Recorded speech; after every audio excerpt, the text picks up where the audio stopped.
ยสิว่าหยังล่ะเฮาก็แก่เหล็กลบมาเฮาก็สิจัดให้เขา3-4 ดอกเขาสิว่าหยังเขาบ่เคยเว้าให้เฮาจักเทื่อเด้ขยะนี่ก็จะแม่นหกโต๊ะแรงมากบ่อยากอยู่เฮือนอยู่ซ่านนั่นยังล่ะ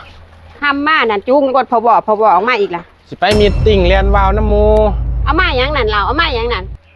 อ้าวก็มีตติ้งเรียนวาวมันก็มีธรรมดาล่ะลืมสังสรรค์กันเล็กๆน้อยๆบ่ได้ดอกโต๊ะแรงมากสิบ่อยู่เฮือนเลยมื้อใดก็มีตั้งแต่อันสิไปกินเหล้าแล้วก็ไปนั่งเบิ่งบ่าวนี่อยู่จังสิก็มีติ้งบรรยากาศหน้าหนาวก็จังซั่นล่ะเด็กน้อยเด็กเล็กคือเฮ็ดคือเด็กน้อยเด็กเล็กแล้วเบิ่งล่ะสิ50พอแห้งล่ะมื้อใดก็สิมีตติ้งยังว่ามีตติ้งวิ่งว่าวคนรักว่าวก็ต้องมีสังคมแน่ธรรมดาล่ะเขาบ่ให้ไปบ่อนุญาตแล้ว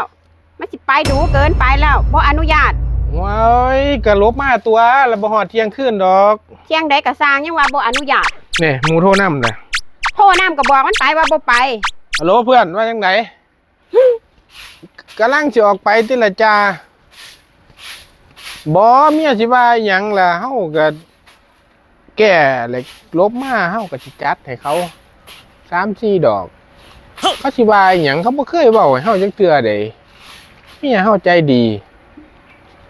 ลบมาเฮาก็จัดให้เขาหลายๆดอกก็ไปแล้วบ่เมียตัวว่าอยู่บ่โอ้เมียตัวก็คือกันว่ากับเฮาเฮ็ดตะนูท่าเฮานี่เด้อจ้าเดี๋ยวเฮาสิออกไปแล้วล่ะกำลังเอาเหล่าไปอยู่นี่กลมนึงโอเคเพื่อนทำนี่ละให้ไปอยู่บ่มันสิพ่ออยู่บ่กลมนึงนั่นมันสิพ่ออยู่บ่กลมนึงนั่นพ่ออยู่เงินพ่ออยู่บ่พอฝากไปสิฝากมาเด้อ